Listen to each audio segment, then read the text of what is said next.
আমাদের খোকন স্টাইরি চ্যানেলের সকল প্রকার পাঠ গল্প দেখতে আমাদের চ্যানেলটি সাবস্ক্রাইব করে পাশে থাকা বেল আইকনে ক্লিক করে অল নোটিফিকেশন অন করে দিন। বাপ আছে, তোমার যে কুকুরের মতো জায়গায় জায়গায় মুখ দেওয়ার স্বভাব আছে তা দিশা হয়তো কখনো জানতেই পারতো না। কিন্তু কি করব বলো, মেয়েটি খুব ইনোসেন্ট। প্রথম দেখাতেই প্রেমে পড়ে গিয়েছিলাম অনেক আগে, কিন্তু তোমার সাথে রিলেশন চলে বলে চুপ করেছিলাম। কিন্তু তোমার এত এত সুনাম শোনার পর সইতে পারলাম না, তাই সব সত্য দিশার সামনে তুলে ধরলাম। আর দেখো কি হলো, কাল যে তোমার গার্লফ্রেন্ড ছিল আজ তোমার প্রাক্তন। তিয়াস এবার নিশান্তের কাছ থেকে হাত সরিয়ে সামনে এসে নিশান্তের কলারটা ঠিক করতে করতে বলল, আর যদি দিশাকে ডিস্টার্ব করতে দেখি বা দিশার কৃষিমানায় দেখি, তাহলে তোমার বংশের তোমার পর আর কেউ বংশবৃদ্ধি করতে পারবে না, রাস্তায় রাখবো না আমি। নিশান্ত চোখ গরম করে তিয়াসের দিকে তাকালো, আর তিয়াস চোখে সানগ্লাসটা পরে বাঁকা হেসে গাড়িতে উঠে চলে গেল। ভাই, পোলাটাকে চিনতে পারছেন? কলেজেরই এক ছোট ভাই নিশান্তকে জিজ্ঞাসা করছে। নিশান্ত বিরক্ত চোখে সোহেলের দিকে তাকালো। না, কেন? কোন গ্রহের প্রাইম মিনিস্টার যে চিনতে হবে? না, প্রাইম মিনিস্টার না, তবে কমও না। মানে কে এটা, তুই চিনিস? আপনি গভীর, আপনি গাড়ি পিছনের লোগোটা মনে হয় খেয়ালই করেন নাই। কেন? প্যান্টটা সাবধানে রাখেন, না হলে কইলাম নিয়ে যাইব। হারাম জাদা, মস্করি করস? আমি কি তোর বোনের জামাই লাগি রে? আরে ভাই, চেতেন কে? আপনি যে ব্র্যান্ডের প্যান্টটা পরছেন না, এটা ওইগুলা গো। আর দেখেন, আপনার প্যান্টও ওই একই লোগো দেওয়া। আর সব থেকে বড় কথা, আয়ন মাহবুবের ভাই হয় এটা। নায়ন রে, ওইটা না তো? ঠিক বলেছেন। তাই বলছি, পানিতে থাকা কুমিরের সাথে লড়তে যায় না। এই পোলার কথা জানি না, কিন্তু আয়ন মাহবুব কিন্তু খাতারনাক লোক। কিন্তু ভাববার বিষয়, আমার পোষা বিড়ালের পাতে এত বড় বোয়াল মাছ ধরা পড়লো কেমনে? অতীত দিনটি ছিল শুক্রবার। ঢাকার বিলাসবহুল হোটেল ওয়েস্টিনে একটা বিজনেস পার্টির ইনভাইটেশন পেয়েছিল দিনেশ। দিনেশের বিয়ে হবার সুবাদে তিতির কেউ সেই পার্টিতে উপস্থিত থাকতে হবে, আর দিনেশ তা আগেই তিতিরকে জানিয়ে দিয়েছিল। দিনেশের জন্য অপেক্ষা করতে বলল, কারণ রাত 8টায় তিতিরের বাসার সামনে থেকে দিনেশ নিজেই পিক করে নেবে বলে। প্রথমে তিতির রাজি হয়নি, ও একাই যেতে পারবে বলল। কিন্তু দিনেশের যুক্তির কাছে লাস্ট মুহূর্তে হারতে হলো তিতিরকে, কারণ তিতির হোটেলের লোকেশনটা সম্পর্কে সম্পূর্ণরূপে অবগত নয়। এটা তিতিরের জন্য সম্পূর্ণ নতুন, আর তিতিরের বাড়ি হোটেল থেকেও অনেকটা দূরে। তাই তিতিরের জন্য রাতের বেলা একলা ওখানে যাওয়া অনেকটা রিস্কের ব্যাপার। উপায় না পেয়ে দিনেশের সাথেই যেতে রাজি হলো তিতির। দিনেশ গাড়ির সাথে হেলান দিয়ে দাঁড়িয়ে তিতিরের জন্য অপেক্ষা করছিল। হঠাৎ দিনেশের চোখ আটকে গেল সামনে দাঁড়িয়ে থাকা রমণীর উপর। মনে হয় তখনই একটা হার্টবিট মিস করলো দিনেশ। ব্ল্যাক শাড়িতে নিজেকে জড়িয়ে রেখে ওকে হালকা মেকআপের টাচ আপ, ব্যাস এতেই মনে হয় এই নারী আজ খুন করার উদ্দেশ্যে রাতের আধারে নেমেছে। তিতিরের গোলাপি ঠোঁটে আজ লাল আভা পড়েছে, যা তিতিরকে ব্ল্যাকের মধ্যে একদম ইউনিক লুক এনে দিয়েছে। হাতে বরাবরের মতোই দুটো চুড়ি, নাকে স্টোনের একটা নাকফুল, তারার মতো ঝলমল করছে। দিনেশের মুখ দিয়ে অজান্তেই বের হয়ে গেল, ওয়াও, ব্ল্যাক অ্যাঞ্জেল। আর এতেই বুকের কোনো এক পাশে লেগেছে খুব করে। একটা অসহ্য যন্ত্রণা করছে, যার অনুভূতিগুলো দিনেশের খুব ভালো লাগছে। দিনেশ মুহূর্তেই চোখ দুটো বন্ধ করে ফেলল। মনের প্রজাপতিগুলো উড়ো উড়ো করছে, বাগানের ফুলগুলো হাওয়াতে দুলছে, আর তার সাথে তাল মিলিয়ে দিনেশের ভেতরটাও তোল পার করছে। জীবনে কত নারী সংস্পর্শে এসেছে দিনেশ, কিন্তু কখনো কোনো নারীকে দেখে দিনেশ এতটা মুগ্ধ হয়নি। কিন্তু কেন জানি প্রতিবার তিতিরকে দেখলে দিনেশ চোখ সরাতেই পারে না। দিনেশ বুঝতে পারছে না এটা কি তার চক্ষু সমস্যা নাকি অন্য কিছু। খুব শীঘ্রই যে তার ডাক্তার দেখানোর প্রয়োজন পড়বে এই বিষয়ে নিশ্চিত সে, তাও আবার মনের ডাক্তার। পার্টিতে সবাই সবার মতো ব্যস্ত, পরিচিত কেউ নেই বলে তিতিরও একটা সাইডে চুপচাপ দাঁড়িয়ে আছে।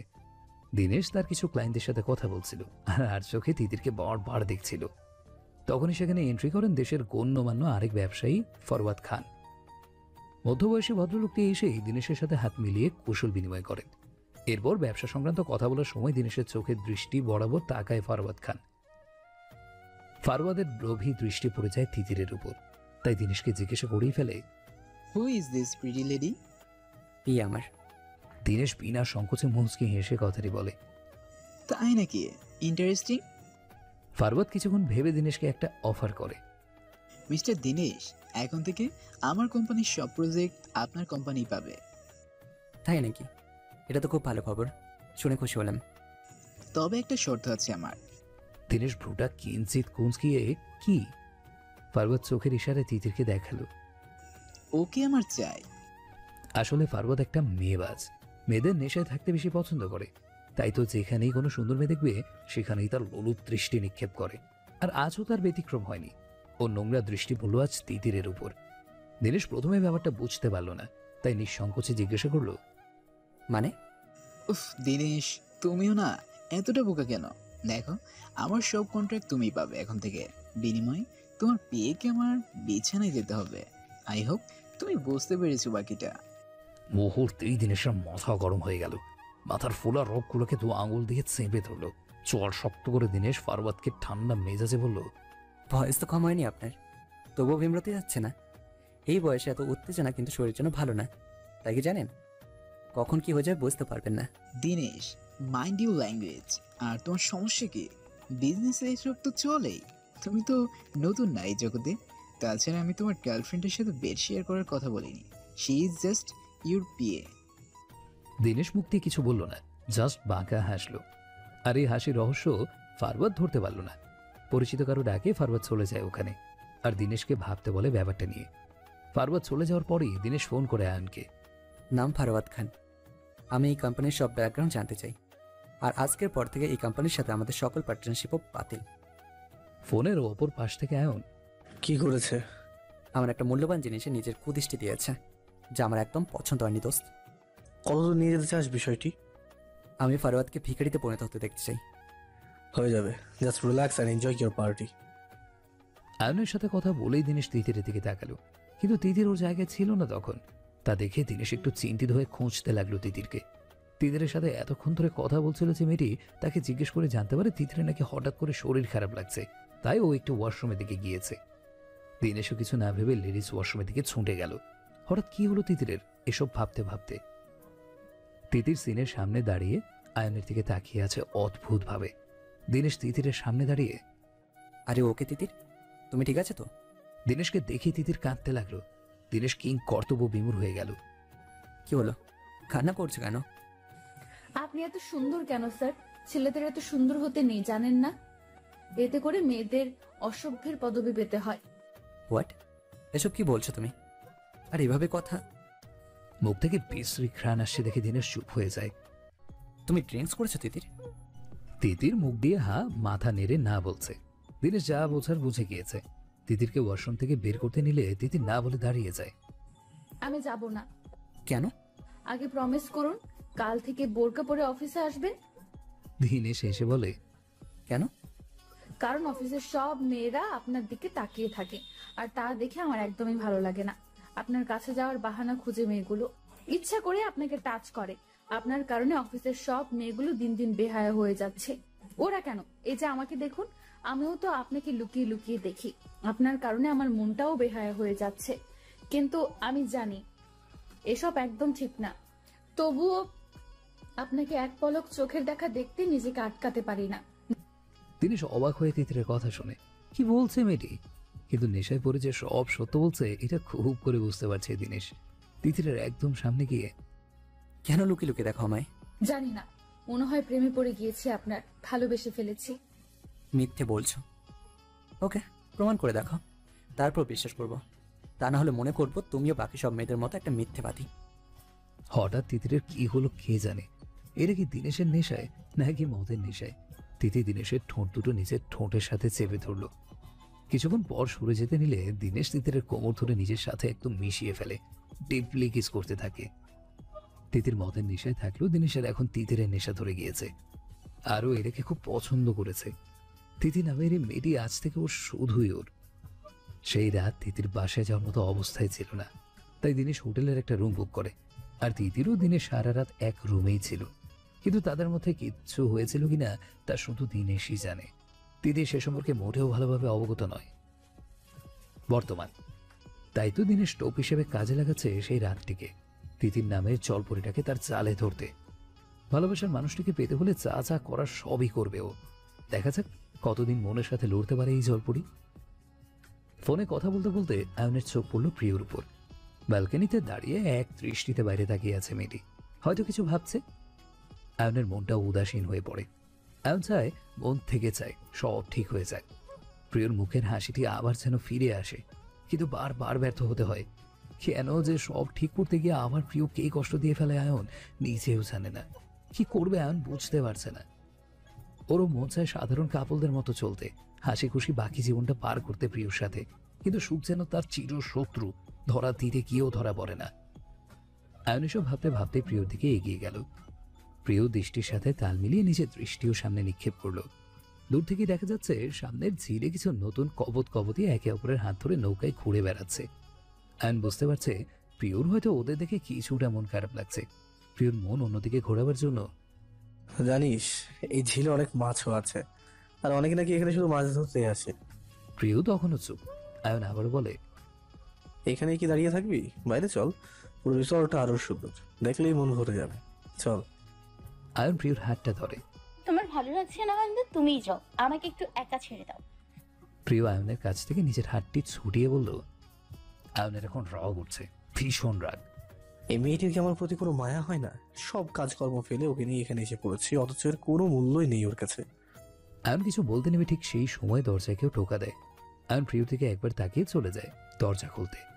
দরজা খোলার সাথে সাথে তিয়াস অনেক দিশা হোমড়ি খেয়ে পড়ে আয়নের গায়ের উপর। কি হলো তোদের?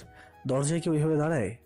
আয়ন কিছুটা রেগে, আরে ভাই, আমরা তো ভাবলাম তোমরা হয়তো হানিমুনে এসেছ, তাহলে তোমাদের হানিমুনে আমাদের কি কাজ? তোমরা আবার ব্যস্ত কিনা তা চেক করতেই দরজায় একটু কান পেতেছিলাম, আর অমনি তুমি দরজা খুলে দিলে। আয়ন রাগান্বিত চোখে ভাইদের দিকে তাকায়, কারণ আয়ন আর প্রিয় সম্পর্কে যে বর্তমানে দা কুমড়ার মতো তা খুব ভালো করেই জানে তিয়াস আর অনেক। তবু এই ধরনের ফাইজলামের কোনো মানে হয়? অনেকেও তিয়াস বাইরে রাগকে পাত্তা না দিয়ে একটা ক্যাবলা মার্কা হাসি দিয়ে রুমে ঢুকে যায়। পরিচিত কণ্ঠ শুনে প্রিয় ব্যালকনি থেকে আস্তে আস্তে রুমে এসে দরজার সামনে দিশাকে দাঁড়িয়ে থাকতে দেখেই চমকে যায়, আর দৌড়ে এসে জড়িয়ে ধরে দিশাকে। কতদিন পর দেখা বেস্টুর সাথে, তাই প্রিয় সামলাতে পারল না নিজের আনন্দটাকে লুকাতে। আয়ন জানতো এমনই হবে, তাই আয়নই তিয়াস অনেককে দিশার সাথে করে এখানে নিয়ে আসতে বলেছিল। প্রিয়র মুখে হাসি কেবল এরাই এখন আনতে পারবে। কি রে বেমান, আমাদের কি চোখে দেখিস না? তিয়াস প্রিয়কে উদ্দেশ্য করে কথাটি বলল। দেখছো আয়ন্দা, আমরা তোমার বইয়ের জন্য কাজকর্ম ফেলে চলে আসলাম এখানে ওকে এন্টারটেইন করতে, আরও আমাদের নবেলু করছে। অনেক ভাই আমার, বলতো বাইসা আছি কোন শালার লাইগা? আমার আরো আগে মরণ হলো না কেন? একটু অ্যাক্টিং করে উফ, এই যন্ত্রণা আর সইতে পারছি না। আমাকে একটু বিষ এনে দাও, বিষ, যা আমি খাইয়া মইরা যামো। শুন অনিক, আমি হা করি, তুই ঢাইলা দিস। কিপটামি কিন্তু একটু করিস না ভাই আমার। তিয়াসের কথা শুনে প্রিয় অহট্ট হাসিতে হাসতে লাগলো, আর আয়ন মুগ্ধ হয়ে প্রিয় সেই হাসি দেখতে লাগলো। আজ অনেক দিন পর প্রিয়কে এইভাবে হাসতে দেখেছে আয়ন। পূর্ণিমা রাত, চারিদিকে ঘন অন্ধকার। রিসোর্টের সব লাইটগুলো অফ করে রাখা হয়েছে শুধুমাত্র রাতের পূর্ণিমাকে উপভোগ করার জন্য। মিটিমিটি করে আলো চালিয়ে জোনাকিরাও বের হয়ে গিয়েছে নিজেদের সঙ্গী খুঁজতে। মাথার উপরে একটা মস্ত বড় চাঁদ উঠেছে। গাছের উপরে শুয়ে খোলা আকাশের দিকে তাকিয়ে সেই চাঁদটির সৌন্দর্য উপভোগ করছে আয়ন আর প্রিয়। আজ সারাদিন প্রিয় অনেক আনন্দ করেছে, তাই কিছুটা ক্লান্ত। তিয়াস অনেককে সাথে নিয়ে মাছও ধরেছে, চারজনে মিলে ব্যাডমিন্টনও খেলেছে। তবে খেলায় প্রিয় বারবার হারার কারণে মন খারাপ করে বসে পড়েছিল, কারণ প্রিয়র বিপক্ষ দল ছিল তিয়াস আর দিশা। ওরা দুজনই ব্যাডমিন্টনের মাস্টার বলতে গেলে। প্রিয়ও ভালো খেলে, কিন্তু এই খেলায় অনেক কাঁচা, তাই তো প্রিয়র এই অবস্থা। রাগে কচকচিয়ে প্রিয় অনেকের দিকে তাকায়। ভাই, তোমার কারণে আমাকে হারতে হচ্ছে বারবার। তুমি কেমন ছেলে, সামান্য ব্যাডমিন্টন খেলতে পারো না? তোমার থেকে 1-2 বাচ্চারাও ভালো খেলে। উফ পিউ, জানিস তো আমার ফেভারিট খেলা ক্রিকেট, অন্য কিছুতে আমার মন ভাবে না। তুই ওদের ক্রিকেট খেলার চ্যালেঞ্জ কর, তারপর দেখ এই অনেকের খেল, এক একটাকে চক্কা মাইরে উড়াই দেবো। কই উড়াইয়া ফেলাইবা? তোমার শ্বশুর বাড়ি? হাধারাম কোথাকার, সবগুলো অপদার্থ ভাই পাইছি, কোনো কাজের না একটাও। অনেক কিছুটা হতাশ হলো প্রিয় ওর ট্যালেন্টটা বুঝতে পারলো না বলে, কিন্তু প্রিয়কে তো জিতাতে হবে, তাই একটু ভেবে শুন পিউ। প্রিয় অনেকের দিকে তাকিয়ে, কি? আয়ন্দাকে রাজি করা, আয়ন দা মাস্টারের মাস্টার এই খেলায়। তোকে দাদা একাই জিতিয়ে দিতে পারবে, আর তিয়াসেরও 12টা বাজিয়ে দেবে। কি হলো প্রিয়, হাওয়া ফুস নাকি আরো খেলবি? আমার কিন্তু তোকে হারাতে বেশ ভালোই লাগছে, কি বলো দিশা? দিশা এসে হ্যাঁ জবাব দেয়। প্রিয় তো রেগে আগুন, অনেকের দিকে তাকিয়ে। তোমার এই রোবট মার্কা ভাই কি খেলবে আমার সাথে? দেখো না, ছুটিতে এসেও ল্যাপটপে বসে বসে কাজ করছে। তুই বললে অবশ্যই করবে, কিন্তু একটু ভালোবেসে বলিস। তুই ভালোবেসে বললে তো ফাঁসিতেও ঝুলতে রাজি। আর এটা তো জাস্ট একটা ব্যাডমিন্টন খেলা। প্রিয় কিছুক্ষণ অনেকের দিকে তাকিয়ে আয়নের দিকে তাকালো। ভালোবাসে তাও আবার অয়ন্তাকে? এই ব্যক্তি ভালোবাসার কি বোঝে, শুধু জানে মন ভাঙতে।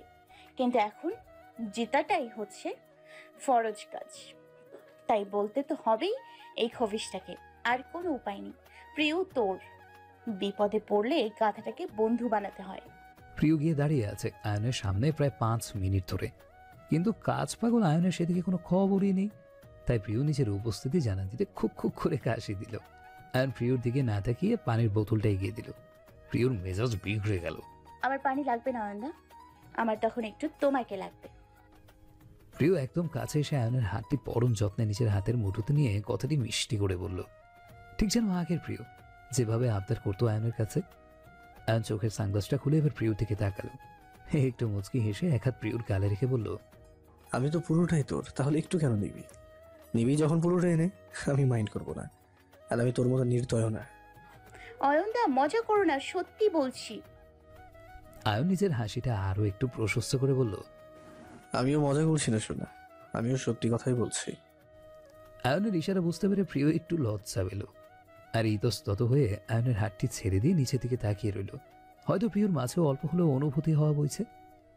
আর আয়ন সেহেতু মনে হয় তার প্রিয়সীর সকল অনুভূতিগুলো যেন চোখ দিয়েই শুষে নিচ্ছে। এক দৃষ্টিতে আয়ন প্রিয়র দিকে তাকিয়ে আছে, মনে হয় কি যেন শান্তি খুঁজে পায় এই মুখটির মাঝে।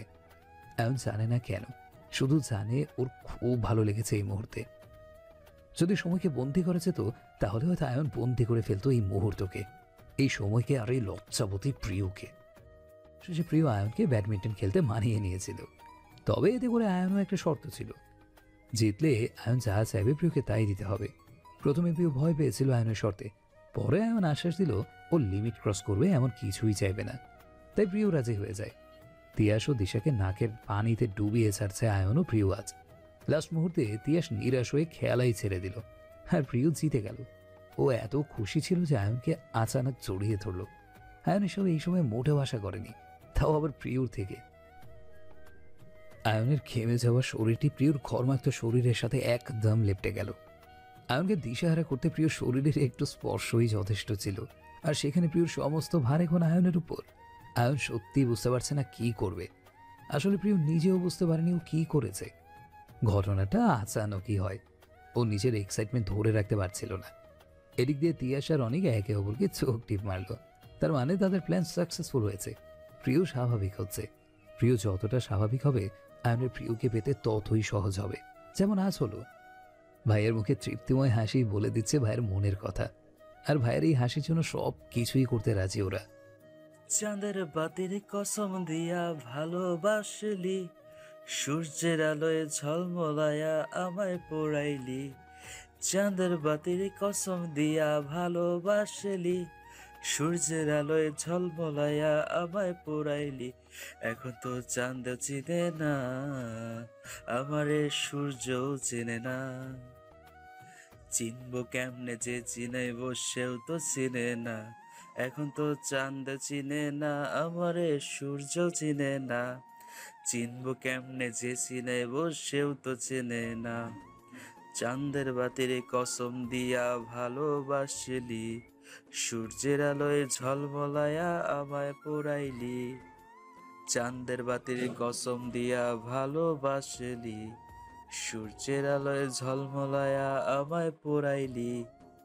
ঝিলের পাশে ছাউনি দিয়ে ঘেরা বৈঠকখানাতে বসে কয়েকজন ছেলেমেয়েদের গানের আসর চলছে। আয়ন নিজেও তাদের গান খুব উপভোগ করছে এই নিস্তব্ধ রাতে। মুখ ঘুরিয়ে প্রিয়র দিকে তাকিয়ে দেখে ওর প্রিয়সী ওর এক হাতের উপরে শুয়ে চাঁদ দেখতে দেখতে ঘুমিয়ে পড়েছে। আয়ন হেসে দিল। চাঁদের আলোয় প্রিয়র সারা মুখে পড়ে আরো বেশি স্নিগ্ধ লাগছে। মনে হয় এই মাত্র জ্যোৎস্না স্নান করে এই নারী ধরণীতে নিজের পদার্পণ করেছে। রাত আস্তে আস্তে গভীর হচ্ছে, তাই আয়ন ও প্রিয়কে কোলে তুলে নিয়ে নিজেদের কোটেজের দিকে পা বাড়ালো। দূর থেকে আয়নের প্রিয়কে এইভাবে দেখে হাত দিয়ে ইশারা করলো ছেলে মেয়েগুলো। পারফেক্ট ছুটি। আয়ন এসে দিল। মনের ভেতর অনেক বাসনা তো জাগ্রত হচ্ছে এই পূর্ণিমা রাতে, কিন্তু আয়ন জানে প্রিয় এখনো রেডি না মন থেকে আয়নকে সব সঁপে দিতে। তাই আয়নকে নিজের অনুভূতিগুলো সামলাতে হবে, যতদিন না প্রিয়কে এই অনুভূতির সাথে পরিচিত করিয়ে দিতে পারে। তিয়াস অনিকার দিশা চলে গেছে বিকেল হতেই, কিন্তু আয়ন প্রিয়কে নিয়ে রয়ে গেল রিসোর্টে। কাল সকালে চলে আসবে বাড়িতে, সবাইকে বলে দিতে বলল। জীবন আর পরিবর্তন একে অপরের পরিপূরক। যেখানে জীবন আছে সেখানে পরিবর্তনও আছে, আর এই পরিবর্তনের সূত্রকার অতীতকে ঘিরে শুধু হয়। অতীত হলো এই পরিবর্তনের চাবিকাঠি। তাই বলে অতীত নিয়ে পড়ে থাকলে তো চলবে না। অতীতে হয়তো তুই অনেক কষ্ট পেয়েছিস, ছেঁকা খেয়ে বোকা হয়েছিস, পরীক্ষায় লাড্ডু পেয়েছিস, প্রিয়জনদের কাছে বারবার ধোঁকা খেয়েছিস, কিন্তু এটা কোনো সমস্যা না। সমস্যা হলো এসবের কারণে নিজেকে দমিয়ে রাখা, হতাশ হওয়া, সবকিছু শেষ এসব ভাবা। যেখান থেকে সবকিছু শেষ হয় সেখান থেকে শুরুটাও হয়, আর তখনই ভুলগুলো শুধরানোর সুযোগ এসে পড়ে জীবনে। জীবনে হেরে যাওয়া মানে শেষ হয়ে যাওয়া না, প্রিয়জনগুলো চলে যাওয়া মানে জীবন মূল্যহীন নয়। মনে রাখতে হবে, বিধাতা যা করে বান্দার ভালোর জন্যই করে। উনি এক দরজা বন্ধ করলে রহমতের আরেক দরজা অবশ্যই খুলে দেয়। তাহলে হতাশ হয়ে কি হবে? মনে রাখতে হবে, খেলার শুরুতে 4 উইকেট পড়ে যাওয়া মানে এই নয় খেলা শেষ বা হেরে যাওয়া। পুরোটা খেলা ধৈর্যের সাথে দেখা, হার বা জিত যাই হোক তাকে সহায়ত অ্যাকসেপ্ট করা। জীবনটা কোনো টিভি সিরিয়াল নয় যে 2-4 পর্বে কাহিনী শেষ করে দিতে পারবে। জীবন যতদিন থাকবে জীবনকে উপভোগ করে চালিয়ে যেতে হবে। যাই হোক, জীবনে অনাক্ষিত বা আক্ষিত সবকিছু দৃঢ়তার সাথে মানিয়ে নিতে হবে। জীবন কিন্তু এটাই প্রিয়। আর এই জীবনে কখন কার গাড়ি চলার পথে বন্ধ হয়ে যাবে কেউ বলতে পারি না। এই ছোট্ট জীবনে মান অভিমান চলবে, তাই বলে তা সারা জীবন বহন করা বোকামি ছাড়া আর কিছুই না। মানুষ মানেই ভুল, কোনো মানুষই পারফেক্ট না, আয়েন্দাও না। তাই হয়তো রাগের মাথায় অনেক ভুল করে ফেলেছে, অনেক কষ্ট দিয়েছে, কিন্তু তোকে এটাও মানতে হবে এই আয়েন্দাই তোকে সব থেকে বেশি আগলে রেখেছিল। তোর চাওয়া কোনো কিছু অপূর্ণ রাখেনি, কিন্তু হয়তো অপরিণত তুই আয়েন্দার চাওয়াটা, তার চোখের ভাষাটা কখনো বুঝিসনি। ভালোবাসার মানুষটিকে কারো হাতে দেখা সহজ না, তাও আবার যেমন তেমন ভালোবাসা না। আয়েন্দা বারবারই তোর প্রতি অনেকটা অপসেট, পজিটিভ ছিল, ইনসিকিউরিটিও ছিল। তাই তো তোর আর রুহানের সম্পর্কটা মেনে নিতে পারিনি। জানিস, সেদিন তোর বাসা থেকে রাগ করে এসে আয়ান্দা নিজেকে 3 দিন ঘরে বন্দি করে রেখেছিল। আমরা অনেক চেষ্টা করেও আয়ান্দা রুম থেকে বের করতে পারিনি। শেষ মুহূর্ত কিছু বুঝতে না পেরে তোর বাড়িতে ছুটে এসেছিলাম। আমরা ভেবেছিলাম তুই পারবি এই মুহূর্তে আয়ান্দাকে রুম থেকে বের করতে, কিন্তু তোর বাড়ি তালা দেখে সব আশা শেষ হয়ে গেল সেদিন। 3 দিন পর ভাই যখন রুম থেকে বের হলো তখন তার হাতে ছিল একটা ল্যাকেজ। কারোর সাথে কোনো কথা না বলে আয়ান্দা সেদিন দেশ ছেড়েছিল। শুধু যাওয়ার আগে মায়া আপুকে বলে গিয়েছিল, আমি ইতালি চলে যাচ্ছি, তোমরা আমাকে কিছুদিন ফোন করে ডিস্টার্ব করবে না, আর ভালো থেকো। এরপর 6 মাস আয়ান্দা বাড়ির কারোর সাথে কোনো কথা বলিনি। ফোনে অনেকবার আমরা কথা বলার চেষ্টা করেছি, কিন্তু বারবার ব্যর্থ হওয়া ছাড়া কিছু পাইনি। জানিস, শুধু তুই একা কষ্ট পাসনি প্রিয়, আয়ান্দাও পেয়েছে। হয়তো বলবি তোর থেকে কম, কিন্তু আয়ান্দার এই কষ্টটাই আয়ান্দাকে পুড়িয়ে শেষ করার জন্য যথেষ্ট ছিল। ভুল শুধু দাদার ছিল না, তোরও সমান তালে ছিল। তুই তো একবার দাদার কথা চিন্তা করিসনি, খুলে বলার চেষ্টা করিসনি কোনো কিছু? রোহানের কথাও লুকিয়েছিস। তাহলে তোর কোনো অধিকার নেই আয়েন্দাকে শাস্তি দেওয়া। প্রিয় নিশ্চুপ। কিছুক্ষণ চুপ থেকে তিয়াশা আবার বলা শুরু করলো। দাদা যেদিন তার ভুল বুঝতে পারে সাথে সাথে বাংলাদেশ ব্যাক করে আর এসে তোকে খোঁজার চেষ্টা করে, কিন্তু এরপর তোর বারবার আয়েন্দাকে ফিরে দেওয়া এবার দাদা মেনে নিতে পারিনি। মনের ভিতর তোকে পাওয়ার একটা জিদ চেপে ধরে, তাই তো আবার একটা ভুল করে বসে রাগের মাথায়। প্রিয় আবার ছলছল চোখে তিয়াসের দিকে তাকায়। তার মানে তোমরা জানতে সেদিন অয়নদা হোটেলে?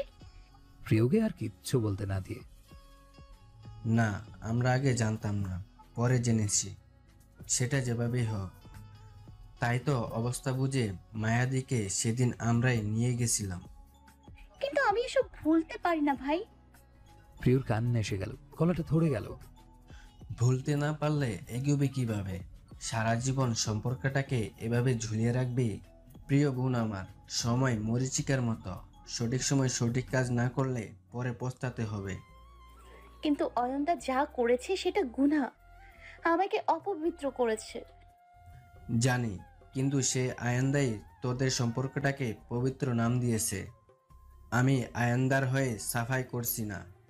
আয়েন্দা যা করেছে তা একদম অনুচিত।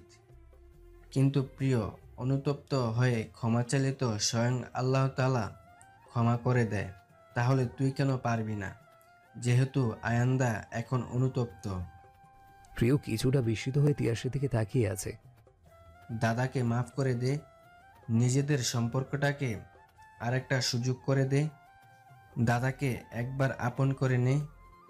কেউ অনুতপ্ত হলে তাকে ক্ষমা করতে হয়, আর পাপ পুণ্যের হিসাব রাখার আমরা কে? তার জন্য উপরওয়ালা আছে তো। আল্লাহর উপর ছেড়ে দে সব। আয়েন্দার ভিতরে যদি কোনো ময়লা থাকে তাহলে তার শাস্তি উপরওয়ালাই দিবে, তোকে ভাবতে হবে না। প্রিয় নিশ্চুপ। বোন আমার, আমি তোর খারাপ চাই না। আয়েন্দাকে ভালোবাসি, তার মানে এই নয় তোর খারাপ চাইব।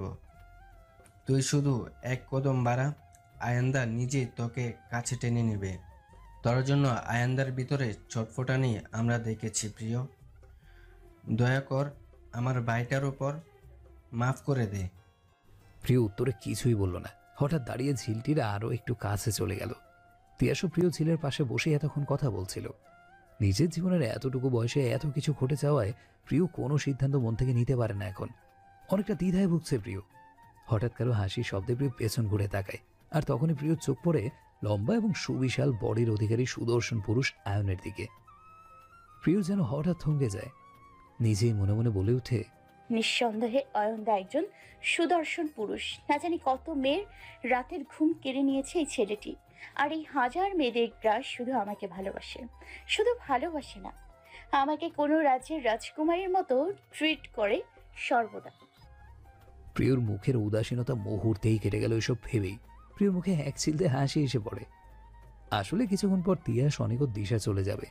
আয়নের কাছে বিদায় নিয়ে যখন প্রিয়কে খুঁজতে গেল, তখনই তিয়াস লক্ষ্য করলো প্রিয় ঝিলটির পাড়ে একা বসে আছে। অনিকা দিশাকে আর কিছুক্ষণ অপেক্ষা করতে বলে। তিয়াস এসে বসলো প্রিয়র পাশে। আনমনা হয়ে বসে থাকার কারণে প্রিয় বুঝতে পারেনি প্রথমে, কিন্তু তিয়াসের শান্ত কণ্ঠ প্রিয়কে সম্বিত ফিরতে বাধ্য করল। আর তখনই তিয়াস প্রিয়কে উদ্দেশ্য করে এসব বলল। তিয়াস জানে না প্রিয়র মাথায় কিছু ঢুকছে কিনা, কিন্তু ভাইয়ের খুশির জন্য তিয়াস বারবার চেষ্টা করে যাবে। দেখতে দেখতে 1 মাস কেটে গেল। প্রিয় আর আয়নের সম্পর্ক স্বামী স্ত্রীতে পরিণত না হলেও এই কয়দিনে প্রিয় অনেকটা স্বাভাবিক হয়ে গিয়েছে আয়নের সাথে। আয়ন কলেজে ভর্তি করে দেওয়ার পর প্রিয়র লাইফটাও আগের মতো নর্মাল হতে লাগে। আয়ন যেন ওর হারানো প্রিয়কে আবার ফিরে পাচ্ছে, অন্তত চেষ্টা তো করছে। তাই তো আয়নও এই কয়েকদিনে জোর করে প্রিয়র কাছে যেতে একটা বারও চেষ্টা করেনি, যার কারণে প্রিয় আয়নকে নিয়ে নতুন করে ভাবতে বাধ্য হচ্ছে। প্রতিদিন আয়নই প্রিয়কে কলেজে ড্রপ করে দিয়ে অফিসে যায়, আর আসার সময় বাড়ির গাড়ি নিতে যায়। প্রিয়র গাড়িতে করে আসা যাওয়া একদম পছন্দ না, কিন্তু কি করবে, বেচারি আয়নের ভয়ে কিচ্ছু বলতেও পারে না। আজ প্রিয় আয়নকে বলে দিশাকে সাথে নিয়ে কলেজ শেষ করে মার্কেটে এসেছে কিছু কেনাকাটি করার জন্য। বাকি সব মেয়েদের মতো প্রিয়রও মার্কেটিং করতে খুব ভালো লাগে। প্রিয়র মতে মার্কেটই এমন একটি জায়গা যেখানে প্রিয় ঘন্টার পর ঘন্টা কাটিয়ে দেবে বিনা টেনশনে। দিশাকে নিয়ে লেডিস কর্নারে ঘুরতে ঘুরতে হঠাৎ প্রিয় চোখ পড়লো জেন্টস কর্নারের সাইডে দাঁড়িয়ে থাকা একটা ছেলের উপর। মুহূর্তেই প্রিয়র মাথা গরম হয়ে গেল ছেলেটিকে দেখে। সাথে সাথে চোখ সরিয়ে ফেলল। ছেলেটি আর কেউ না, রোহান ছিল। মন তো চাইছে সামনে গিয়ে থাপড়াইতে থাপড়াইতে এই শয়তানটার গাল ফাটিয়ে ফেলি, কিন্তু নিজেকে সামলিয়ে ফেলল পরক্ষণেই প্রিয়। কারণ অয়নদা জানতে পারলে আমাকে চিবিয়ে খাবে, তাও আবার নুন মরিচ ছাড়া। নানা প্রিয়, কেটে পড়, এটা তোর অতীত, আর অতীত বর্তমানকে নষ্ট করতেই সামনে আসে, আর আমি কোনো অতীত আমার লাইফে চাই না আর। প্রিয় ঘুরে হাঁটা ধরলেই হঠাৎ কানে ভেসে আসে সেই পরিচিত কণ্ঠ, আর তখনই প্রিয় থমকে দাঁড়িয়ে যায়। তার মানে রোহানও প্রিয়কে দেখে ফেলেছে। এই মুহূর্তে প্রিয়র কি করা উচিত বুঝতে পারছে না। প্রিয় চিন্তা শক্তির মাঝে ব্যাঘাত ঘটিয়ে আবারও পরিচিত কণ্ঠটি কানে এসে বাড়ি খেল, তবে এবার অনেক কাছ থেকে। প্রিয় আস্তে আস্তে পেছন ঘুরল, দৃষ্টি নিক্ষেপ করলো ব্যক্তিটির উপর। সামনের ব্যক্তিটির চোখ দুটো প্রিয়র দিকেই তাকিয়ে আছে। কেমন আছো প্রিয়? প্রিয় নিজেকে মুহূর্তেই শক্ত করে নিল। অনেক হয়েছে, আর পালানোর কোনো মানেই হয় না। তাছাড়া আমি এমন কোনো অপরাধ করিনি যে আমাকে মুখ লুকিয়ে পালাতে হবে। অতীত যেমনই হোক তাতে ফেস করতে শিখতে হবে আমাকে, তাহলে জীবনে হতাশ হতে হবে না। এইসব ভাবনা নিজেই নিজেকে সামলে নিয়ে বললাম, ভালো। আপনি? এই প্রশ্নের উত্তর রোহান আর দিল না। আমরা কি বসে কথা বলতে পারি? না না, আমার দেরি হয়ে যাচ্ছে। দ্রুত উত্তর দিল প্রিয়। আমি এখন আসছি। আশাহত হলেও তা প্রকাশ করল না রোহান। প্লিজ প্রিয়, জাস্ট 5 মিনিটের জন্য। শপিং মলের কফি শপের সাইডে বসে আছে প্রিয় আর রোহান। দিশাকে বুঝিয়ে বাড়িতে পাঠিয়ে দিয়েছে প্রিয়। প্রিয়র মুখে বিরক্ত আর চিন্তার ছাপ। কেন? প্রিয় নিজেও জানে না যে মানুষটিকে প্রিয় খুঁজতে এতদিন, আজ সেই মানুষটি ওর সামনে বসে আছে, অথচ প্রিয় সেদিকে কোনো ভ্রুক্ষেপই নেই। প্রিয় বারবার মোবাইল চেক করছে, কারণ আয়ন মেসেজ করেছে ও নিজে আসছে প্রিয়কে নিতে। তাই প্রিয় আয়নের ফোনের অপেক্ষা করছে। ওর আর কোনো দিকে মন নেই আপাতত। রোহান ব্যাপারটা খেয়াল করেছে, কিন্তু কিছুই বলল না, কারণ সেই অধিকারটি যে আর নেই এখন। তাই নীরবতা ভেঙে রোহানি বলা শুরু করলো, আমি সরি প্রিয়। প্রিয় এবার রোহানের দিকে তাকালো, বিস্মিত চোখে প্রশ্ন করলো, কেন? রোহান মাথাটা নিচু করে, আমি জানি আমি তোমার অপরাধী। তোমাকে না বলে হঠাৎ করে আমার চলে যাওয়াটা উচিত হয়নি। আসলে আমি নিরুপায় ছিলাম। তুমি জানো, আমার একটা স্বপ্ন ছিল গায়ক হবার। হঠাৎ চোখের সামনে নিজের স্বপ্নটাকে পূরণ হতে দেখে কিছুই খেয়াল করিনি। অনেক বড় মিউজিক ডাইরেক্টর আমাকে তার অ্যালবামে গান গাওয়ার সুযোগ দিয়েছিল, কিন্তু তার শর্ত ছিল কন্ট্রাক্টের এই 1 বছর আমি না বিয়ে করতে পারবো না প্রেম। তাদের সাথে আমার এই নিয়ে কন্ট্রাক্ট হয়। তাই ইচ্ছে থাকা সত্ত্বেও তোমার সাথে যোগাযোগ করতে পারিনি তখন। কিন্তু 1 বছর পর আমি তোমার এলাকায় গিয়ে দেখি তুমি আর নেই। আশেপাশে জিজ্ঞেস করেও তোমার খোঁজ পাইনি। এরপর তোমার সাথে কি হয়েছে জানতে পারি। আমি আসলেই মন থেকে দুঃখিত প্রিয়। প্রিয় কিছুটা বিরক্ত হচ্ছে রোহানের এমন দেবদাস মার্কা কথায়, কিন্তু কেন? কিছুদিন আগেও প্রিয় রোহানের জন্য কিছু অনুভব করত। মন দ্বিধায় ভুগত আয়ন আর রোহানকে নিয়ে। ওর মন বারবার জানতে চাইত রোহান কেন এমন করলো, অথচ আজ প্রিয়র এসব শুনতে একদমই ভালো লাগছে না। আজ তো রোহানের সাথে বসে কথা বলতে অড লাগছে প্রিয়র, কিন্তু কেন এত পরিচিত এই মানুষটিকে অপরিচিত লাগছে? প্রিয় আর রোহানকে টলারেট করতে পারবে না, তাই কিছুটা বিরক্তিকর কণ্ঠে বলল, হয়েছে আপনার, নাকি আরো কিছু বাকি আছে? আর থাকলেও আমি শুনতে রাজি না। আর তখনই প্রিয়র ফোনটা বেজে উঠল। প্রিয় তড়িৎ গতিতে ফোনটা কানে ধরে। I am coming 2 minute. ফোনটা কেটে চলে যাওয়ার জন্য পা বাড়াতে গিয়েও কিছু একটা ভেবে আবার থেমে যায়।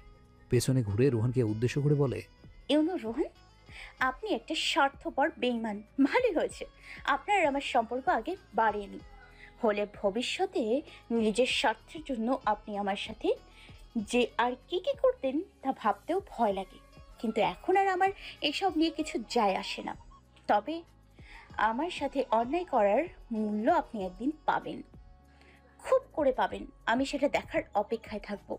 প্রিয় এসব বলেই দৌড় দিল পার্কিং এর দিকে, কারণ আয়ন বাইরে দাঁড়িয়ে আছে। দেরি হলে আয়ন নিজেই প্রিয়কে খুঁজতে চলে আসবে, তখন আরেক ভেজালে পড়তে হবে। তার আগেই প্রিয় আয়নের সামনে গিয়ে দাঁড়িয়ে যাবে। প্রিয়র মন আয়নের দিকে যে ঝুঁকে যাচ্ছে, বোকা প্রিয় সেটার আভাস এখনো পায়নি। ঘুমন্ত দিশাকে দেখে তিয়াস আরো একবার মনে হয় প্রেমে পড়ে গেল। ডিনার শেষ করে ওরা গাড়িতে ওঠার কিছুক্ষণ পরেই দিশার চোখ লেগে গেল। গাড়ির মিরর নামানো বলে বাতাসে দিশার অবাধ্য চুলগুলো উঠছে, আর তিয়াস গাড়ি চালানোর ফাঁকে ফাঁকে তার ঘুমন্ত পরিটাকে দু চোখ ভরে দেখে নিচ্ছে। কিছুক্ষণ আগের কথা মনে পড়তেই তিয়াস মুচকি হাসলো, কারণ ডিনারে নিয়ে যাওয়ার জন্য দিশাকে এক প্রকার জোর খাটিয়ে এই বাড়ি থেকে বের করতে হয়েছে তিয়াসকে। তিয়াসের সাথে ডিনার করতে দিশা কিছুতেই যাবে না, তাও আবার এত রাতে। যেখানে দিশা সন্ধ্যার পর বাড়ি থেকে বের হয় না, সেখানে নাকি ফাজিলটার সাথে ডিনারে যাবে? অসম্ভব। দিশা আর এখনো সেই কোনো সময় আসেনি। নিজের সাথে নিজেই কিছুক্ষণ বকবক করলো দিশা। তাই তো তিয়াসকে মানা করেই দিশা বিছানায় উপর হয়ে শুয়ে পড়তে লাগলো হুমায়ুন আহমেদের দারুচিনি উপন্যাসটি। গল্পের প্রতি একটু বেশি ঝোঁক দিশার। বিভিন্ন রাইটারের গল্প উপন্যাসগুলো পড়তে দিশার খুব ভালো লাগে। বলতে গেলে এগুলোই ওর পরম বন্ধু, যা ওকে কখনো নিরাশ করে না, ধোকাও দেয় না, তাই এদেরকে ভরসা করা যায়। হঠাৎ দিশার অনুভব হলো রুমে ও ছাড়াও কেউ আছে। মুখ ঘুরিয়ে দেখবে তার আগে রুমের লাইট বন্ধ হয়ে পুরো রুমটি অন্ধকারে ছেয়ে যায়। দিশার যেহেতু অন্ধকারের ফোবিয়া আছে, তাই ও খুব বিচলিত হয়ে ফোন খুঁজতে লাগে। কয়েক সেকেন্ড সময় দিশার অবস্থা খুব খারাপ হতে থাকে।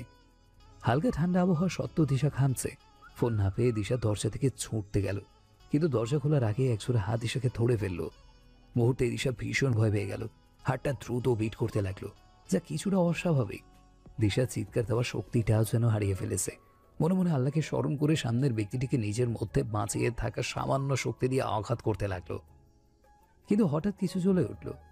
গ্যাস লাইটারের হালকা মৃদু আলোতে সামনে দাঁড়িয়ে থাকা তিয়াসের মুখটা চলচল করছে। তিয়াসকে দেখে দিশা কিছুটা স্বস্তি পেলেও তা মুখে স্বীকার করলো না, তাই কপট রাগ দেখিয়ে চোখগুলো বড় বড় করে তিয়াসকে একটা ধমক দিল সাহস করে। এটা কি ধরনের অসভ্যতা? এক্ষুনি আমার হার্ট ফেল হয়ে যেত। আর 1 মিনিট, আপনি রুমে আসলেন কি করে? আমি তো সব লাগিয়ে রেখেছিলাম। সেটা জানা কি খুব বেশি ইম্পর্টেন্ট দিশা পাখি? নো, আমি মনে করি না। ইম্পর্টেন্ট হচ্ছে তোমার এখন আমার সাথে থাকার কথা। তাহলে তুমি এখানে বসে কি করছো? আমি এত আশা করে দুজনের জন্য এত কিছু আয়োজন করলাম, আর তুমি আমার আশার মাঝে পানি ঢেলে দিলে। খুব নির্দয় তুমি দিশা, খুব। দেখুন।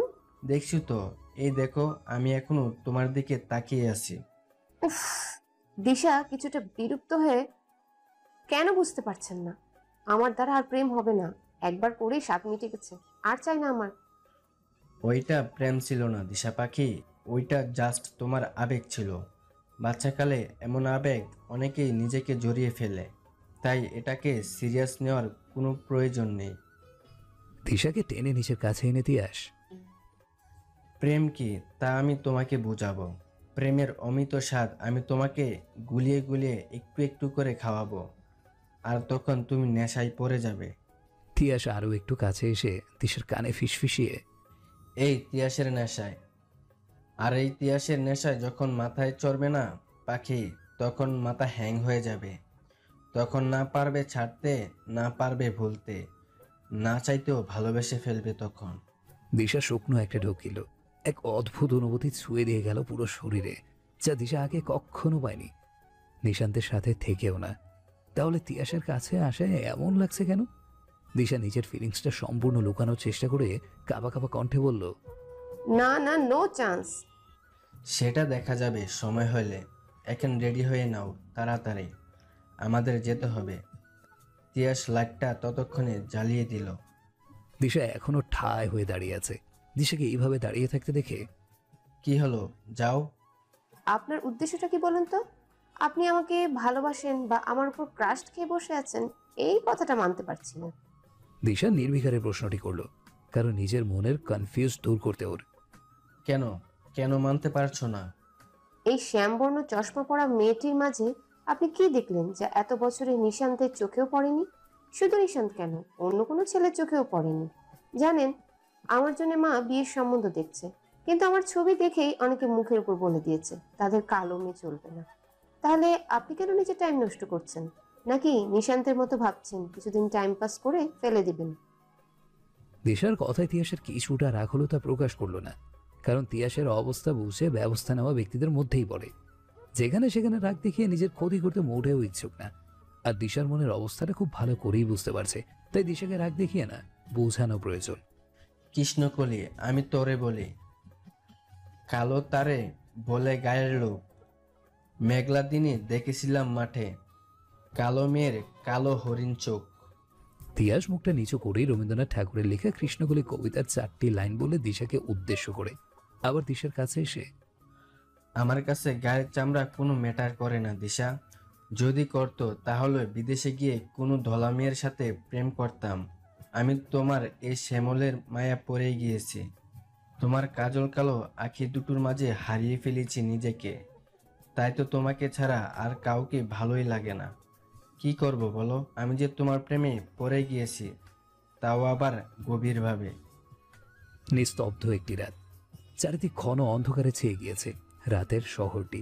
সাথে কিছুটা জনমানব শূন্য পরিবেশ। সারাদিন বৃষ্টি পড়ায় পিচঢালা রাস্তাটিও গাড়ির লাইটের আলোয় কেমন পিচ্ছিল পিচ্ছিল দেখাচ্ছে।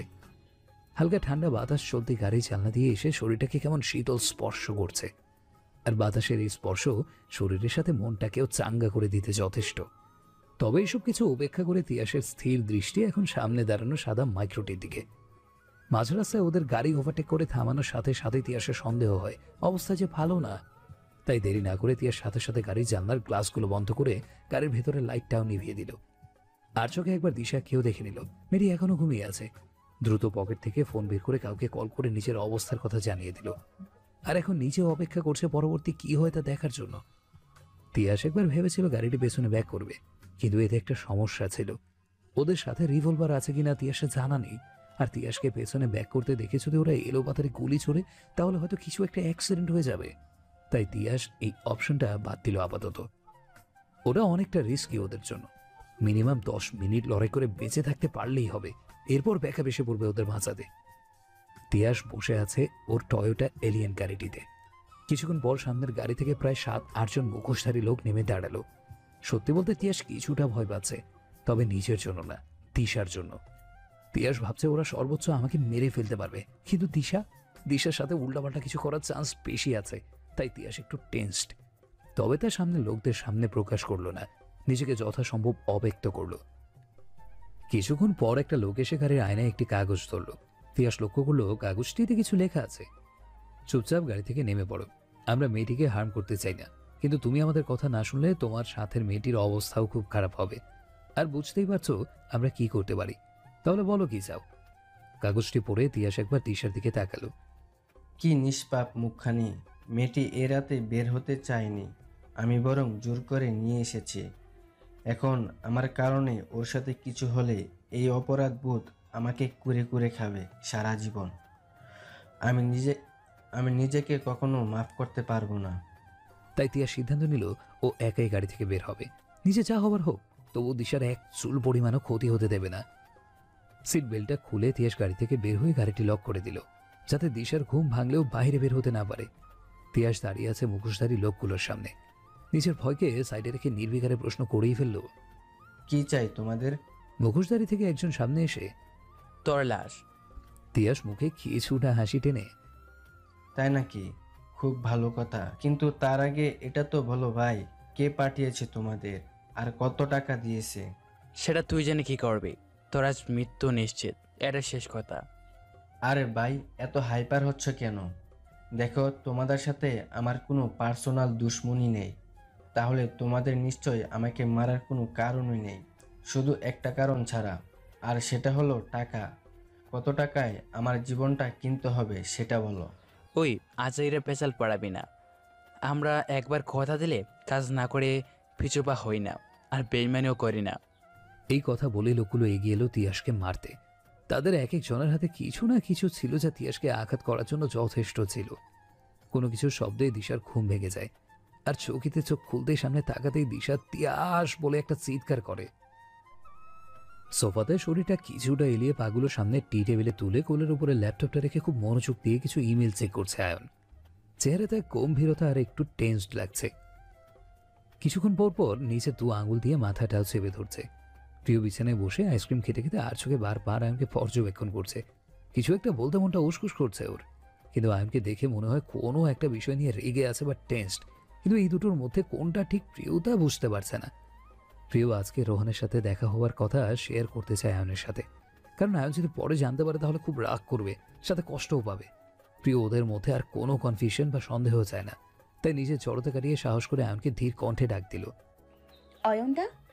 আর মুখে কিছুটা বিরক্তি নিয়ে জবাব দিল, কিন্তু প্রিয়র দিকে একটি বারও তাকালো না। আয়নের এমন ছন্ন ছাড়া বিহেভিয়ার দেখে প্রিয়র কিছুটা রাগ উঠে গেল। মানে কি, আমাকে এভাবে ইগনোর করার? প্রিয় ছটপট বিছানা থেকে উঠে আয়নের ঠিক সামনে এসে দাঁড়ালো। আয়ন তখনও তাকায় নিয়ে একটা বারও প্রিয়র দিকে, কারণ একটাই, আয়ন প্রিয়র উপরে রেগে আছে। আজকে প্রিয় রোহনের সাথে কফি হাউসে দেখা করার কথা আগেই জেনে গিয়েছে, আর তা জানার পর থেকে আয়নের মনে আবার একটা চাপা রাগের সাথে ইনসিকিউর অনুভব করছে। প্রিয় আবার রোহান রোহান বাজনা বাজাবে না তো? পুরনো প্রেম মনে আবার নতুন করে জেগে উঠলে এবার আয়ন কি করবে? নিজেকে কিভাবে সামলাবে? আবার না প্রিয়কে অখাত করে ফেলে রাগের বসে। এসব ভয়ে প্রিয়কে যতটা পারছে অ্যাভয়েড করে যাচ্ছে সেই তখন থেকেই। অয়নদা শুনছো? প্রিয় একটু জোর গলায়, বল, শুনছি আমি। কিছু বলার ছিল তোমায়, কিন্তু তার আগে প্রমিস করো রাগ করবে না আর আমাকে বকবেও না। আয়ন এবার না যাওয়া সত্ত্বেও প্রিয় দিকে তাকালো। প্রিয় শান্ত এই দৃষ্টি যেন আয়নের কোথাও গিয়ে লাগলো খুব। মনটাও কোঁ ডাকছে ওর। আয়নের ভয় লাগছে ওর মনের ভাবনা আবার সত্য না হয়ে যায়, কিন্তু তবু ওকে জানতে হবে প্রিয়র মনে কি চলছে, তাহলেই পরবর্তী পদক্ষেপ নেওয়া যাবে। কিন্তু এটা সত্য যে আমি এবার তোর আর আমার মাঝে কাউকে আসতে দেবো না, কাউকে না। আয়ন নিজেকে কিছুটা শান্ত করে অশান্ত দৃষ্টিতে প্রিয়র দিকে তাকিয়ে বলল, বল, কি বলবি? আমি রাগ না করার চেষ্টা করবো, কিন্তু প্রমিস করতে পারবো না। আর যা বলা তাড়াতাড়ি বল, আমি একটু ব্যস্ত এখন। প্রিয় কিছুটা সময় নিয়ে আমতা আমতা করে রোহানের সাথে দেখা করার কথা সব বলে দিল, এমনকি ওদের মধ্যে কি নিয়ে কথা হয়েছে তাও, যাতে করে আয়নের মনে প্রিয়র প্রতি কোনো নতুন সন্দেহ না আসে। প্রিয় বলে আয়নের দিকে তাকায়, আয়ন রাগ করেছে কিনা জানতে, কিন্তু বোকা প্রিয় আয়নের চেহারা দেখে কিছুই বুঝতে পারছে না, তাই অসহায়ভাবে তাকিয়ে থাকে আয়নের অভিব্যক্ত জানতে। আয়ন আশা করেনি প্রিয় যে ওর কাছে সত্যটা স্বীকার করবে। ভেবেছিল প্রিয়কে জিজ্ঞেস করলে হয়তো ও সত্যটা অস্বীকার করবে, এড়িয়ে যাবে, কিন্তু প্রিয় কি সহজে সব বলে দিল। একটু সংকোচন মাঝে নেই।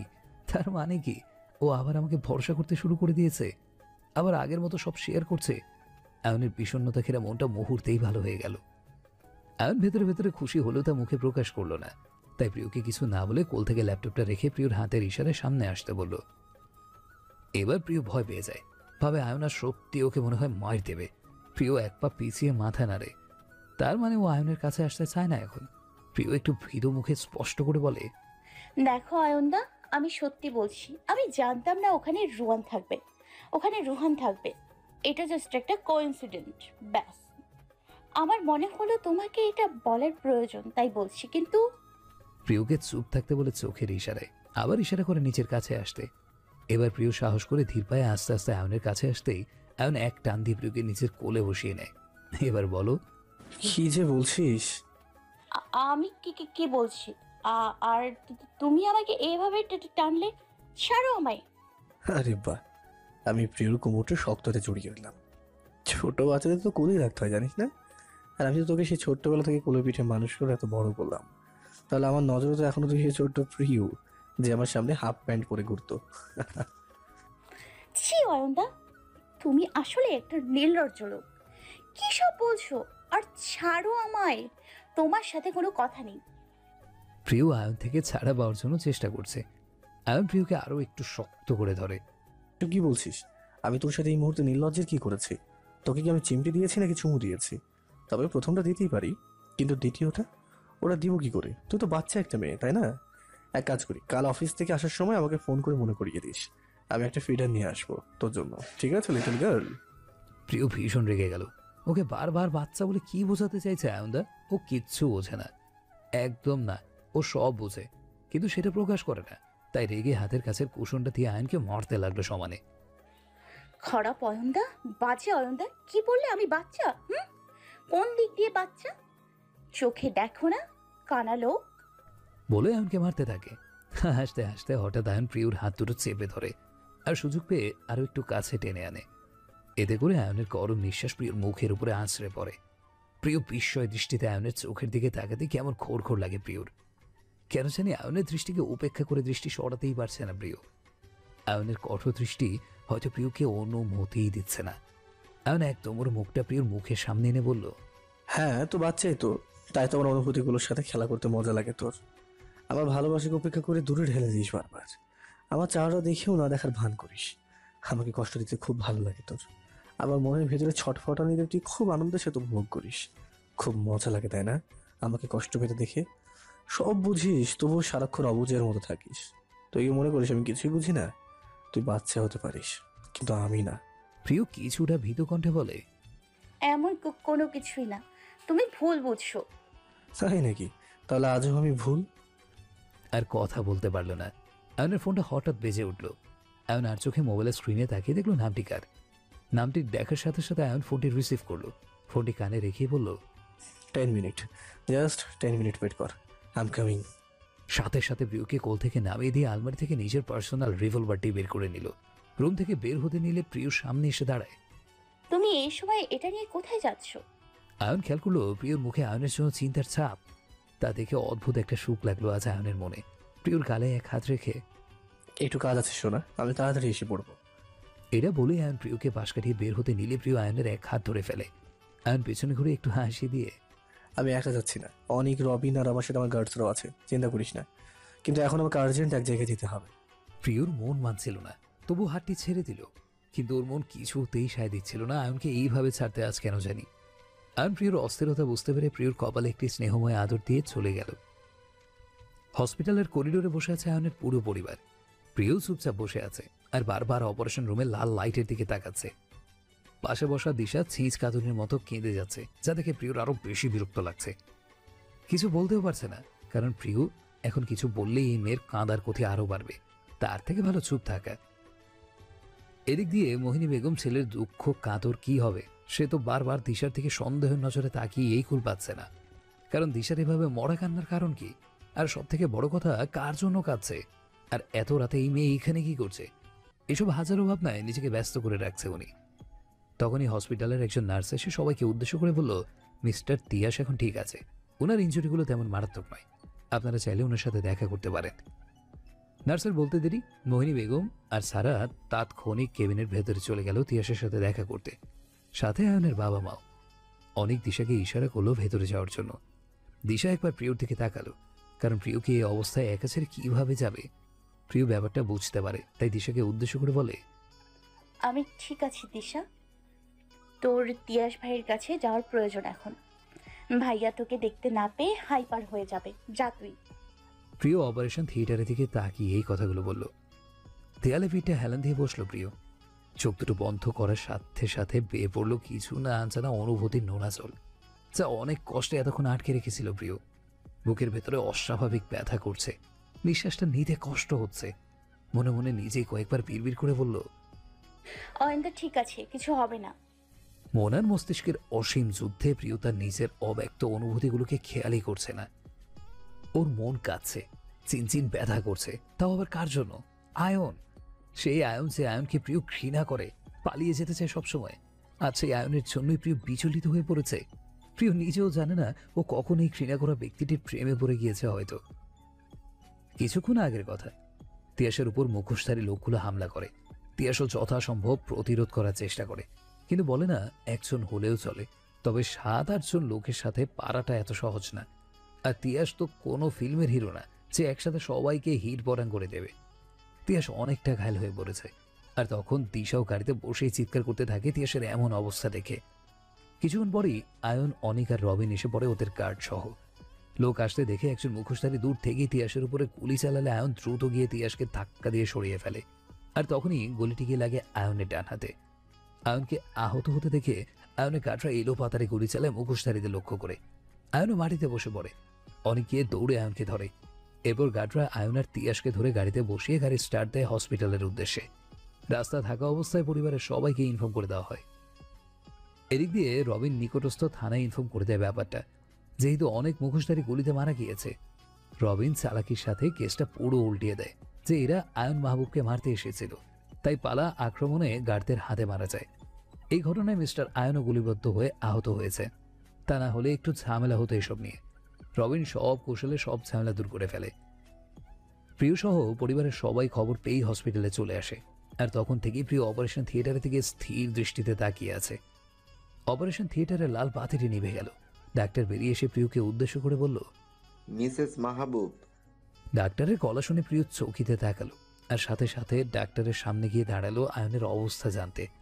মধ্যবয়স্ক ডাক্তার প্রিয়কে একটু ভালো করে দেখলো, ভাবছে বয়স কতই বা হবে, এই মেয়ের এত অল্প বয়সে বিয়ের যে কি প্রয়োজন পরে বুঝি না। আর পেশেন্টের যদি কিছু হয়ে যেত তাহলে এই অল্প বয়সে বিধবার পদবি লেগে যেত জীবনে। প্রিয়র ডাকে ডাক্তার সম্ভিত ফিরে পায় আর একটু সরল হাসি দিয়ে, আপনার হাজবেন্ড এখন ঠিক আছে, ভাগ্য ভালো গুলিটি হাতে লেগেছে, তা না হলে অনেক বড় ক্ষতি হতো। আমি কি দেখা করতে পারি একবার প্লিজ ডক্টর?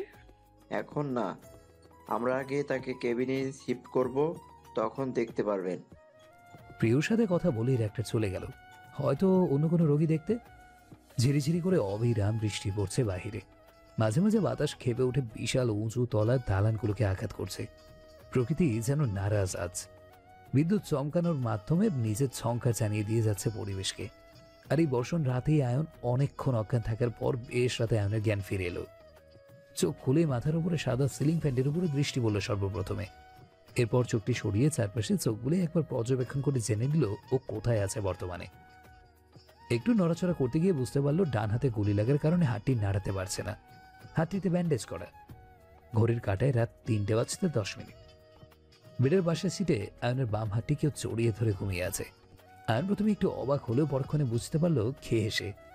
এক চিলতে হাসি ফুটে উঠল আয়নের মুখে এই কষ্টের মাঝেও। আয়ন হালকা করে হাতটি প্রিয় থেকে ছাড়িয়ে প্রিয়র মাথায় রাখলো, আর তখনই দেখতে পেল প্রিয় চোখের কিনারা শুকিয়ে যাওয়া জলের ছোপ ছোপ দাগগুলো। আয়ন তার বুড়ো আঙুল দিয়ে হালকা করে ছুঁয়ে দিল প্রিয় চোখের চারপাশের মসৃণ ত্বকটি। হালকা হেসে মনে মনেই বলতে লাগলো, লোকে বলে ভালোবাসার মানুষের চোখের জল নাকি সহ্য করার মতো না, কিন্তু দেখ তোর চোখের জল দেখে আমার ভেতরটা কেমন সুখ সুখ লাগছে।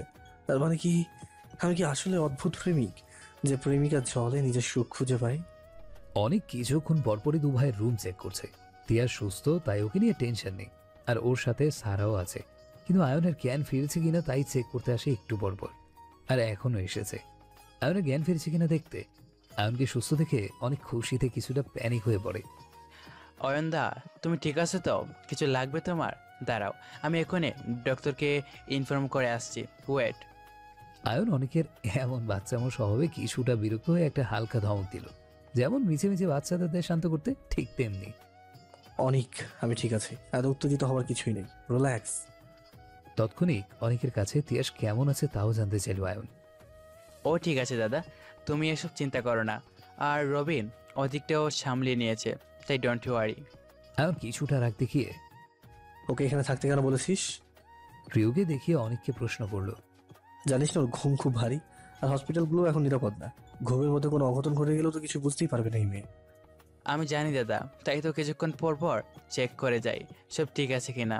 এছাড়া তোমার গার্ডরাও কেবিনের বাইরে দাঁড়িয়ে আছে, সো ডোন্ট ওয়ারি। শুধু ডক্টর নার্স ছাড়া কারো এই রুমে প্রবেশের পারমিশন নেই, আমি এই ব্যবস্থা করে দিয়েছি। আর এই ম্যাডাম মুখে যতই বলে তোমাকে ঘৃণা করে, অথচ আজ তোমাকে এই অবস্থায় দেখে নিজের সব থেকে বেশি কেঁদেছে যেন। আমি তো বারবার নিষেধ করেছি তোর এখানে থাকার প্রয়োজন নেই, আমি আছি তো। কিন্তু জানোই তো কতটা জিদ দিয়েও তোমাকে ছাড়া নাকি কোথাও যাবে না, এখানে নাকি থাকবে। তাই বাকি সবাই ওকে রেখে বাসায় চলে গিয়েছে, সকালে আসবে দেখা করতে। অনেকের কথা শুনে আয়ন হাসলো। ওর ভালো লাগছিল, খুব বেশি ভালো লাগছিল। যেমন তেমন ভালো লাগে না, কিছু প্রাপ্তির সুখ যেন মনের ঘরে উকি দিয়ে গেল। এক অন্যরকম শান্তি। এই শান্তিতে শরীরের কোনো চাহিদা নেই, তবে মনের ঘরে কেউ ছবি করে এসে সন্ধ্যায় সাঁঝবাতি জ্বালিয়ে হঠাৎ যেন আলোয় ভরে তুলো এমন লাগছিল। পরক্ষণে কিছু একটা ভেবে অনেকে থেকে তাকিয়ে, এই পাগলিটাকে উঠিয়ে আমার বাম সাইডে শুইয়ে দিয়ে যায়। সারা রাত এভাবে থাকলে সকালে ঘাড়ের ব্যথায় নিজের কান্নাকাটি করে আমাকেই জ্বালাবে। আমি কিছুটা বিস্মিত হলো আয়নের এমন আবদারে অনেক, কারণ আয়ন একটু ইনসিকিউর ফিল পারসন। তা যদি হয় প্রিয়র ব্যাপার, তাহলে তো কথাই নেই। তাই তো নিজের ভাইদেরও খুব কম কম ঘেঁষতে দিত প্রিয়র সাথে, আর সেই ভাই বলছে তার বউকে কোলে তুলে তার পাশে শুয়ে দিতে। আশ্চর্য! মাইরি, দুনিয়াতে অয়নদাকেই মনে হয় এক পেজ স্যাম্পল হিসেবে পাঠিয়েছে গোদা। তা না হলে কেউ নিজের আপন ভাইকে সন্দেহ করে? প্রিয় ঠিকই বলে, আজ তো একটা কারুস আমার ভাই। সকালে ঘুম ভাঙার পরই প্রিয় নিজেকে আবিষ্কার করলো আয়নের বুকের উপর শুয়ে। আয়নকে জড়িয়ে ধরে আছে প্রিয় নরম কোমল দু হাত দুটো দিয়ে। প্রিয় দ্রুত উঠে বসলো। কি আশ্চর্য, আমি এখানে কি করে এলাম? আমি তো উফ, মনে হয় ঘুমের ঘোরে এখানে এসে পড়েছি। আমিও না ঘোড়ার মতো মরার ঘুম ঘুমাই।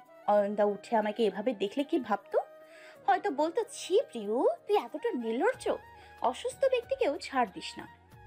হঠাৎ প্রিয়র আয়না থেকে তাকাতে চোখ পড়ল একটি নিষ্পাপ ঘুমন্ত মায়া ভরা চেহারা। যা দেখে প্রিয়র ভীষণ মায়া হলো। এমনকি নিষ্পলকভাবে খুঁটিয়ে খুঁটিয়ে দেখতে লাগলো এই প্রথম। ঘুমিয়ে থাকলে অয়নদাকে ভারী সুন্দর লাগে দেখতে। চোখের পাপড়িগুলো ঠিক মেয়েদের মতো ঘন ও বড়, নাকটা তোতা পাখির ঠোঁটের মতো চোকা, আর ঠোঁটগুলো নিকোটিনের পুরে কফি কালারের মতো হলেও কেন জানি দেখতে বেশ লাগে। কপালে পড়ে থাকা চুলগুলো হাত দিয়ে আরো একটু এলোমেলো করে দিলাম। এমন অগোছালো অয়নদাকে দেখে একদম কলকাতার রসগোল্লার মতো লাগছে। মন তো চায় পুরোটা খেয়ে ফেলি। ইস, এসব ভাবতেই প্রিয় একটা সাংঘাতিক কাজ করে ফেলল।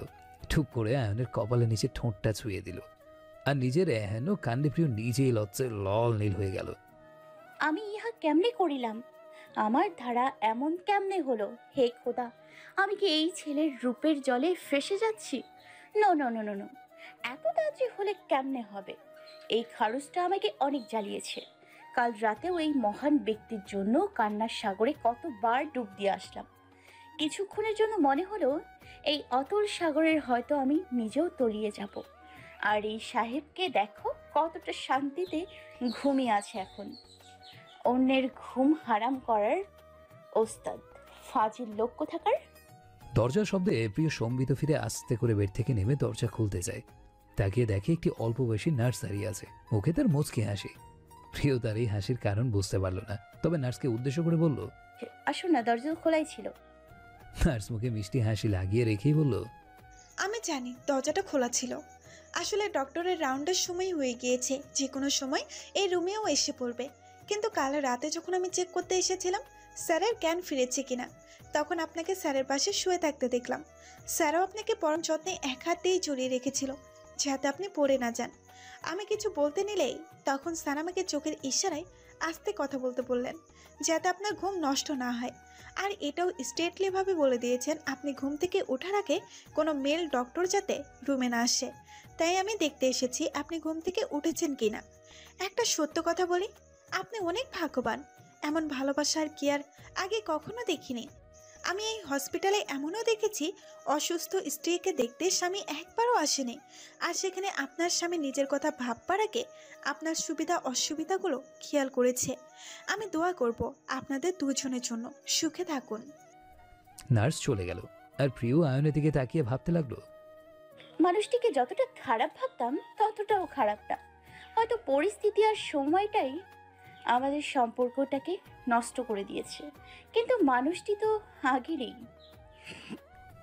আয়নের ঘুম ভাঙতেই প্রিয়কে দরজায় দাঁড়ানো অবস্থায় পেল। দুজনের চোখের মিল হওয়ার সাথে সাথে আয়ন প্রিয়কে একটু মুচকি হেসে শুভ সকাল জানালো। আয়নের মুখের এই অমায়িক হাসিতে কিছুক্ষণের জন্য প্রিয় যেন ফ্রিজ হয়ে গেল। এত সুন্দর কেন অয়নদার হাসিটা? একদম মারাত্মক। বুকে গিয়ে লেগে কেমন খোঁচা দেয়। আগে কেন আমি দেখিনি এই হাসি?